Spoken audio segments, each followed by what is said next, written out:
¿Qué creen que me acabo de encontrar? En efecto se trata de las ruinas Sak-Tsi. ¡Qué emoción! Sabía que no me lo podía perder.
Todavía queda una infinidad de misterios por resolver en la zona maya de la cuenca del Usumacinta y la selva lacandona.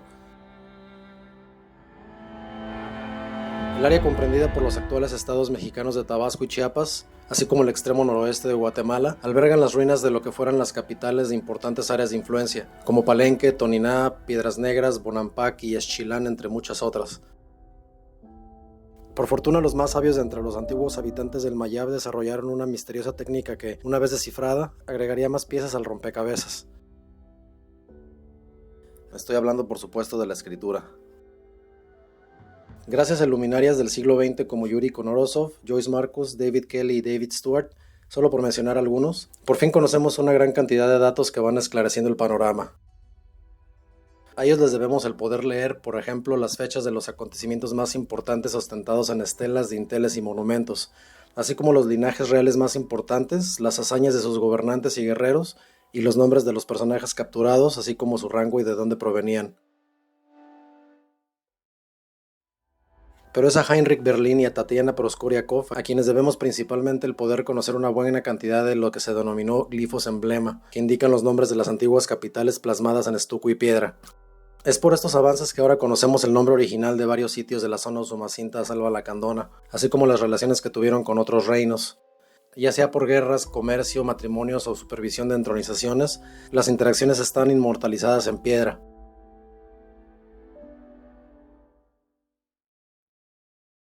Sin embargo, existe una misteriosa capital que constantemente figura en una variedad de estelas y monumentos de la zona. Su nombre es Sak-Tsi, que significa perro blanco en idioma maya celtal. Por ejemplo, estas dos inscripciones, que son parte del mismo monumento, se encuentran en museos de Denver y Bruselas respectivamente. A juzgar por su contenido, parece que fueron saqueadas de la misma Sak-Tsi, cuyo glifo emblema se puede reconocer fácilmente porque contiene la cabeza de un perro.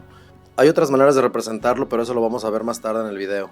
Aunque la narración es muy confusa, Simon Martin sugiere que el rey Cap-Chanté, un nombre recurrente en Sak-Tsi, aceptó la sumisión al gobernante de Piedras Negras llamado Yonal Ak. El panel de Caracas habla de una larga lista de ceremonias de fuego en la que participaron gobernantes de Sak-Tsi entre 564 y 756 de nuestra era. Al ser el documento más largo que menciona a los gobernantes de Sak-Tsi, se sospecha que proviene del sitio. Los únicos actores son diferentes gobernantes de Sak-Tsi, al menos 2 de ellos se distinguen por este título y un tercero se conoce por otros monumentos. En el monumento 83 de Toniná no se distingue una fecha concreta, pero parece haberse originado durante el reinado del personaje tan solo conocido como Chapat, que gobernó Toniná desde por lo menos el 789 de nuestra era y que atacó a Sak-Tsi, marcando su incursión en la región de la selva lacandona. Esta inscripción apunta a 2 cosas importantes. Primero, que menciona a Hatztokalek Hiish como rey de Sak-Tsi, lo que indica que funcionaba como entidad en ese momento. Además ubica la posición de Sak-Tsi en algún lugar entre Toniná y Piedras Negras. La estela de Lozán contiene la última fecha registrada de la zona Usumacinta selva lacandona, que tuvo lugar en el año 864 de nuestra era.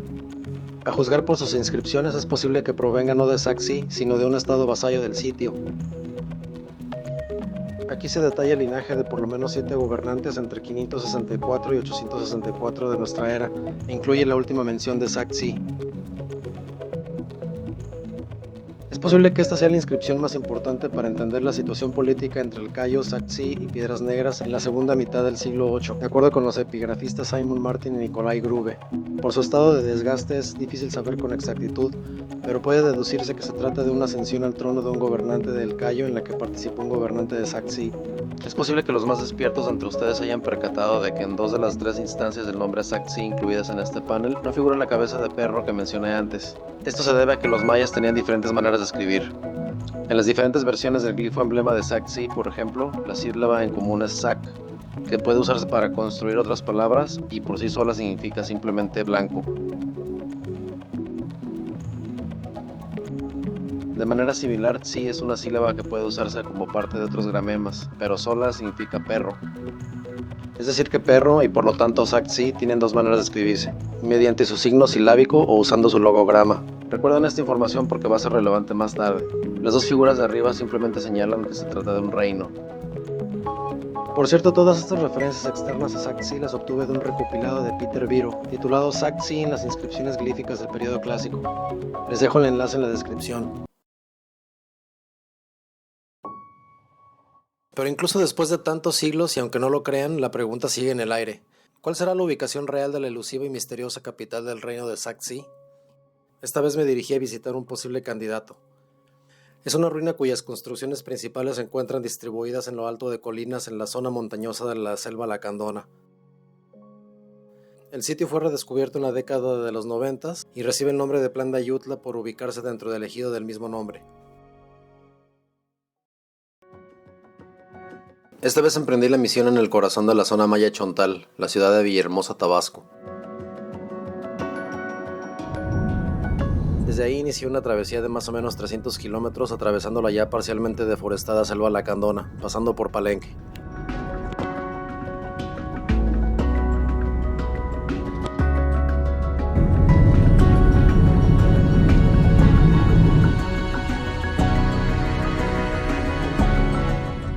Es la segunda vez que vengo aquí.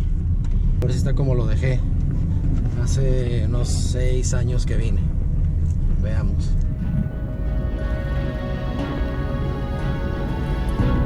Luego de preguntarle a varias personas que me iba encontrando por el camino, llegué a un claro entre 2 montes. Ahora solo restaba decidir si subir a la plaza oeste o a la plaza norte. Yo elegí la segunda. Estoy de regreso a una de mis ruinas favoritas de todos los tiempos, mejor conocida como Plan de Ayutla, que fue encontrada recientemente, pero se sospecha que era la ciudad de Saxe, que significa perro blanco, en celtal. Pues Luis Alberto Martos, que es el arqueólogo que no estoy seguro si se encarga de este lugar o si simplemente es el que escribió el paper o artículo académico que leí. Él sospecha que esta ciudad, o bueno, este sitio puede ser Saxe.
Tiene unas ganas de regresar aquí. Órale.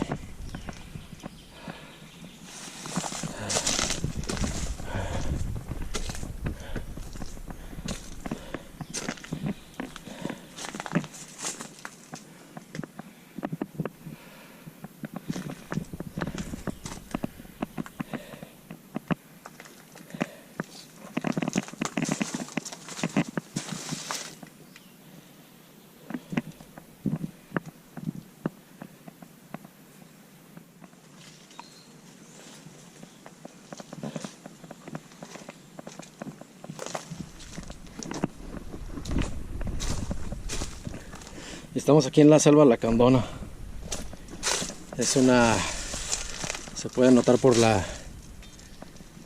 estructuras, las piedras en forma de lajas aplanadas, muy delgadas. Vaya.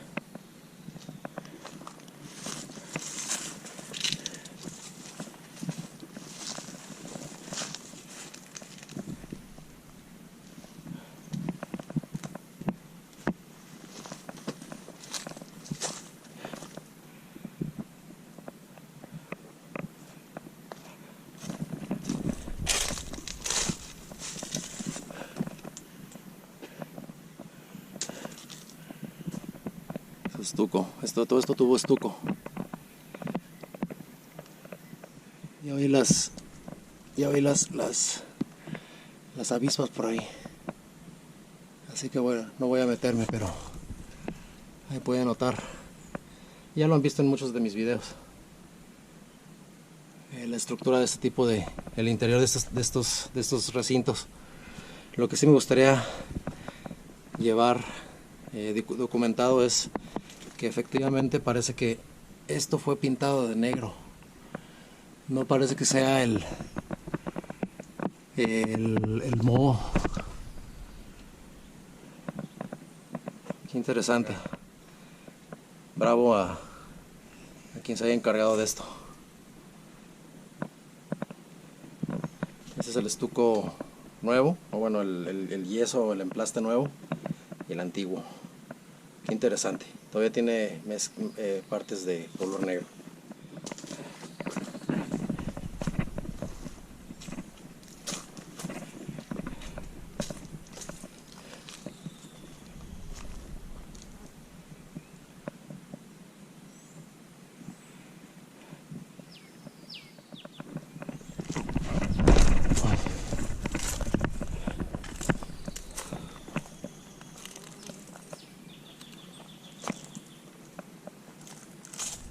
Es un pedazo de estuco con coloración negra. ¿Dónde habrá estado eso? Qué cosa.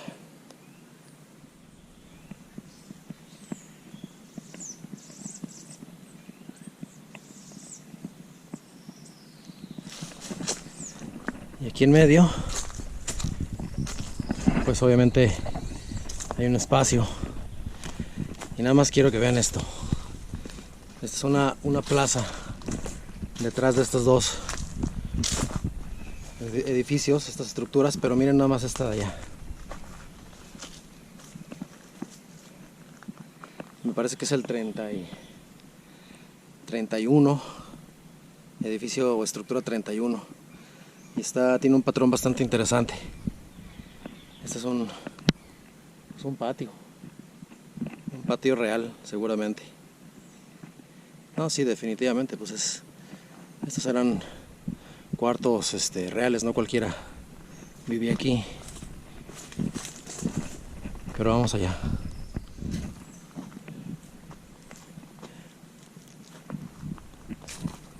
Mira, aquí hay unas escaleritas muy angostas. Aquí hay un pasadizo.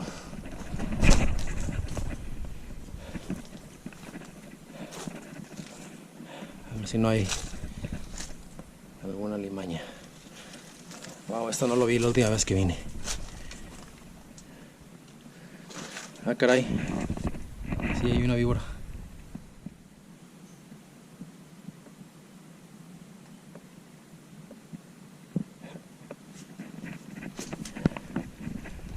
Aquí puede salir una nauyaca, que es la más venenosa que hay, la más mala. Pero no veo que haya.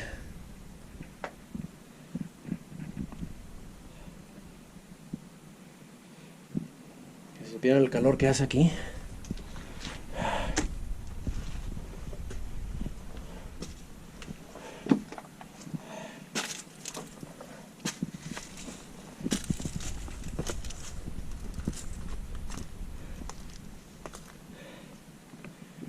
Mira nada más esto.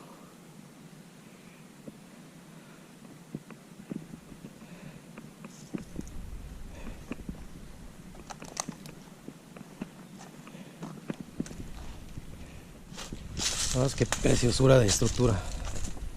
Vamos que aquí sí hay que tener mucho cuidado por las alimañas antes mencionadas.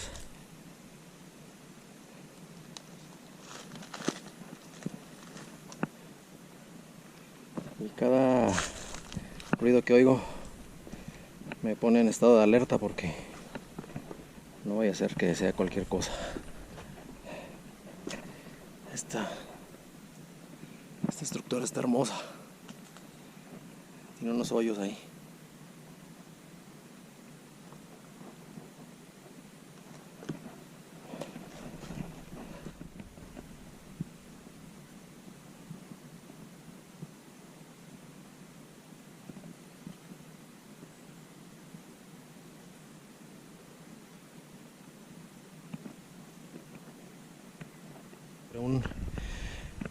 Sobre una ladera.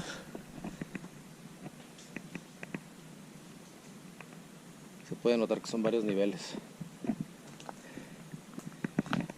con sus puertas. Se ven las pues no sé si los cimientos, si se les pueden llamar los cimientos, porque no sé hasta qué tan profundo lleguen, pero estamos como unos 30 metros de altura de por sí, o sea, en una montaña o en un cerro, 30 metros de altura.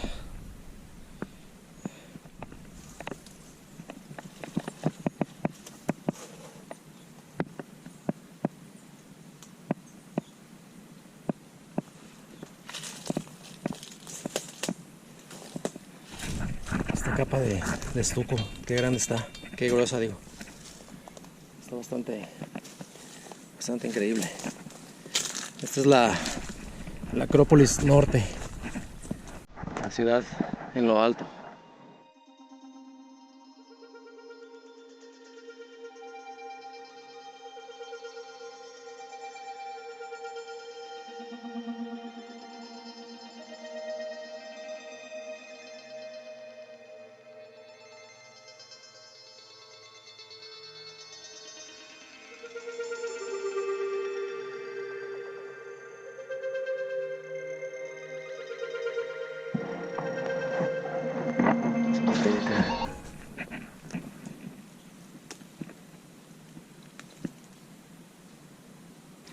Miren cuántos niveles tiene esto.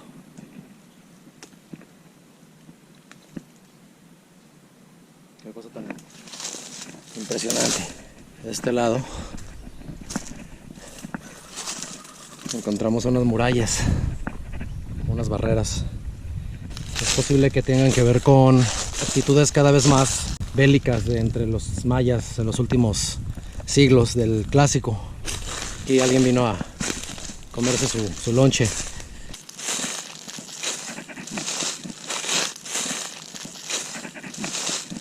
Miren las piedras que estaban usando para sentarse. Piedras cilíndricas.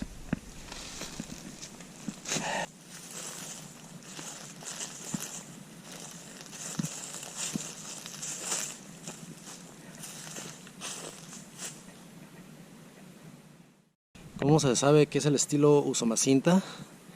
Pues, entre otras cosas, por estas salientes que se extruyen en cada parte superior de las estructuras, o de los taludes, o de los techos incluso. Y el tipo de labrado. Estas piedras son alargadas y son planas, como se puede ver aquí. Y pues obviamente comparten muchos atributos, como el arco maya para hacer sus estructuras de piedra.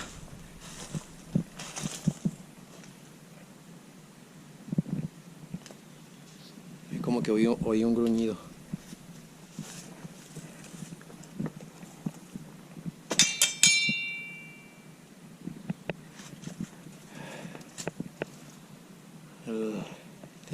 La tapa de la bóveda, sus piedras cada vez más salientes. Este lugar no está tan oscuro, porque tiene unas hendiduras cuadradas. Ay, güey.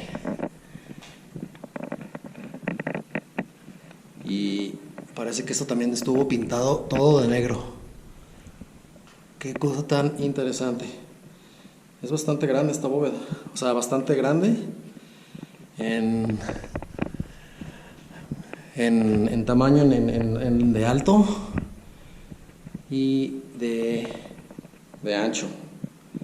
Y tiene estas hendiduras cuadradas, desde las cuales se puede ver al exterior. Esto debe haber sido no sé, algún tipo de recinto para ver los astros. No tengo idea, pero sí son ¿qué será? Unos 10 metros de alto. Así como lo ven. La tapa de bóveda está como chueca. Híjole. Qué tesoro, qué bárbaro. Esto es un verdadero tesoro. Y estos hoyos, que yo siempre los he interpretado como algún tipo de oquedad para poner un palo de un extremo al otro, pues también podrían ser palos para sostener algún andamio durante la construcción de la estructura. Al fin que de todos modos al final la tapaban con estuco.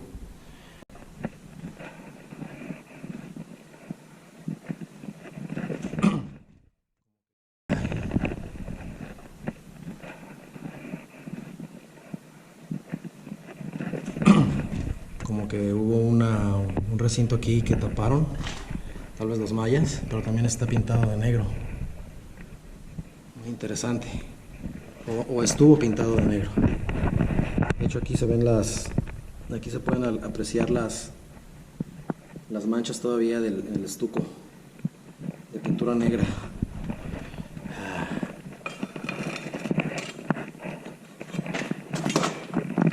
Pues sí está medio claustrofóbico. Con razón se ve desde afuera como una bóveda doble, porque es una bóveda doble. Mira nada más esto, qué bárbaro.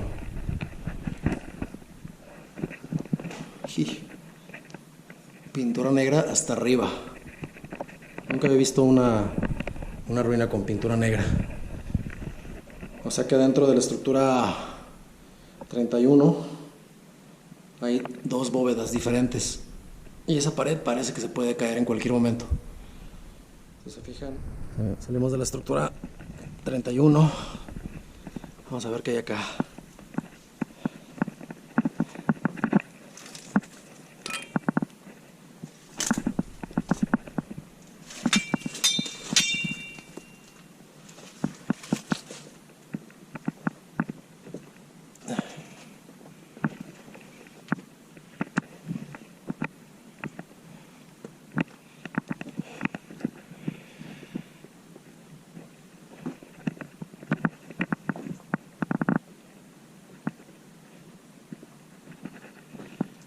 Unas oquedades aquí bien extrañas, como para guardar ofrendas o simplemente, no sé. Aquí no voy a entrar mucho porque hay un nido de avispas allá arriba. Ay, güey, está bien cerca. Nada más quiero enseñarles que aquí hay una oquedad con las esquinas redondeadas. Me recuerdan como a los nichos que hay en Mayapán, donde se han encontrado cráneos, como por algún tipo de ritual. Pero quién sabe para qué sean estos.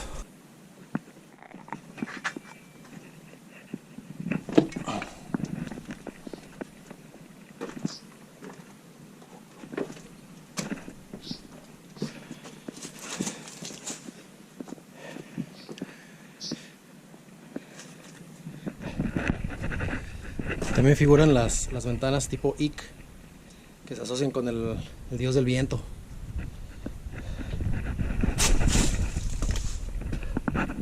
No sé si ellos hayan tenido especial afición al dios del viento porque como los antiguos nahuas creían que era el que venía a barrer la tierra para que llegara la lluvia.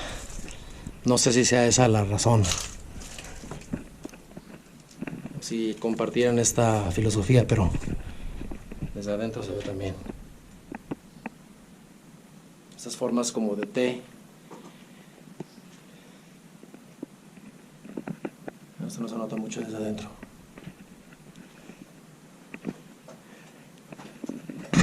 Me despido de la increíble Acrópolis Norte de Sac-Zii. Mira nada más que chulada. Y pues conforme uno pasa tiempo en estos lugares se da cuenta de detalles. Por ejemplo, aquí una escalera, o hubo una escalera para subir al recinto principal, o bueno, el de en medio. Qué interesante.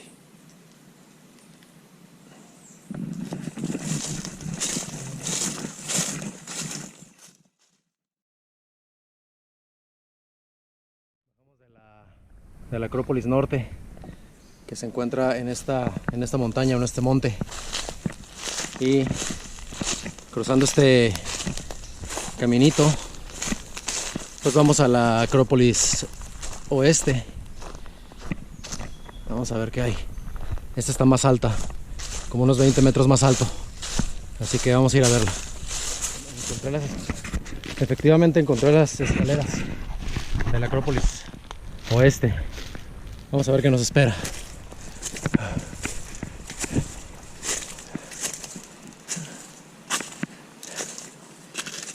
No sé si estas escaleras son originales o las pusieron después, pero en todo caso son lajas reutilizadas. No tengo idea qué sea estos escalones, pero pues vamos a subir. Miren nada más. Ya encontramos un vestigio destruido por el tiempo. Y sí está bastante más alta.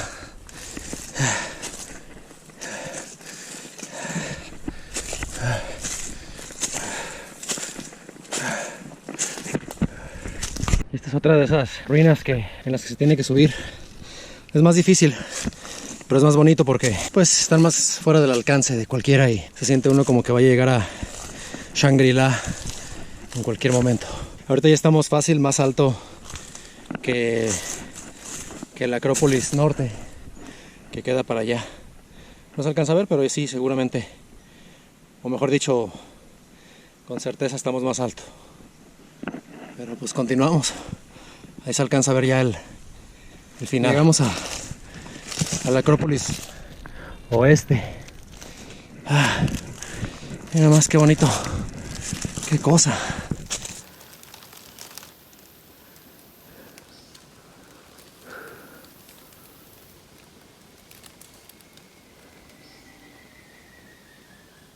Lo que estamos buscando aquí es el grifo que confirma las sospechas de que efectivamente se trata de la legendaria Sac-Zii. Disculpen la pronunciación, pero es que así más o menos se pronuncia.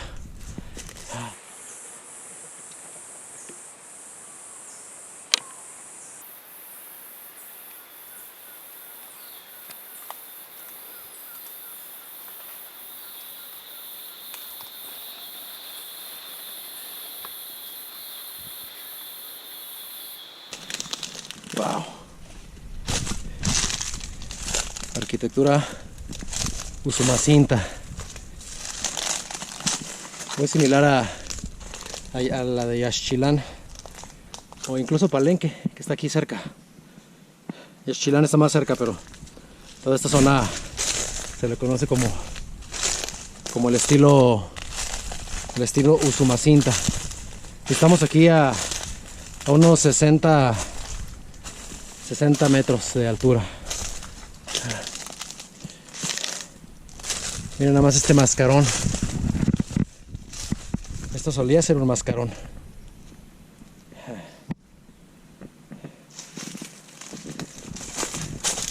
Miren qué belleza. Aquí se notan las formas. Hermoso mascarón de estuco. Y qué bárbaro. Todavía conserva la pintura roja. Que no es esto. Esto es como una especie de hongo que le crece. Sino esto de aquí. Que es como ya es como rosa. Esto de acá también. Espero que se alcance a ver bien.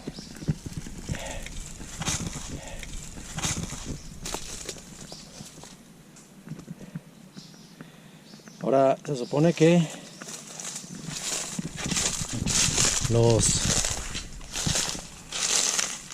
Miren, aquí también hay otro. Oh, lo que resta de un mascarón. Wow, todo esto estaba cubierto de algo, de un estucado. La cara del gobernante. Wow, qué cosa.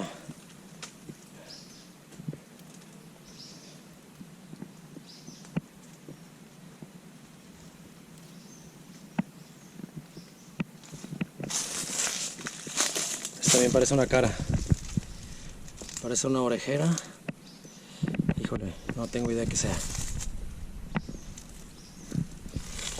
pero se pueden notar todavía los restos de pintura roja aquí. Qué cosa tan increíble, qué hallazgo.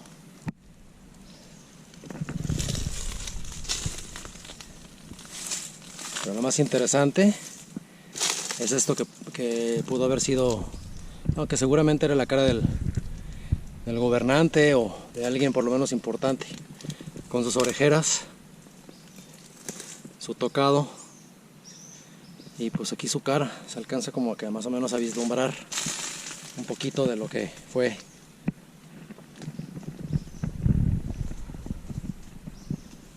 ¿Qué creen que me acabo de encontrar? Este es el glifo. Sí, este de aquí, le falta otra rayita por acá. No, ahí está esa rayita. Qué bárbaro. Uf, sabía que no lo podía perder. Aquí tenía las notas y decía que era la pared que tenía esto en el muro norte. Si aquí está el vocablo llamado Sac, que significa blanco, pues se sabría con certeza de que en efecto se trata de la ruina Sac-Tzi. Qué emoción. Y esto parece que tuvo un montón de glifos aquí. Miren este de aquí. Estos de acá.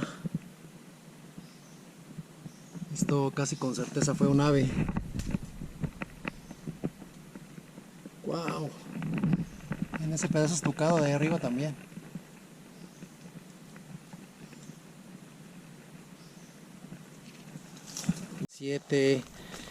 Por lo menos 7 estructuras. Con su estilo Sumacinta. Miren nada más eso. Qué cosa más bella. Eso de arriba estuvo con certeza estucado y tuvo adornos, mascarones, cosas así.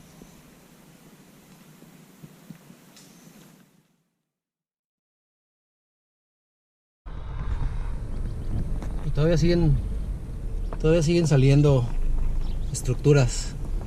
Este es un ejido, un rancho, una propiedad de alguien de por aquí.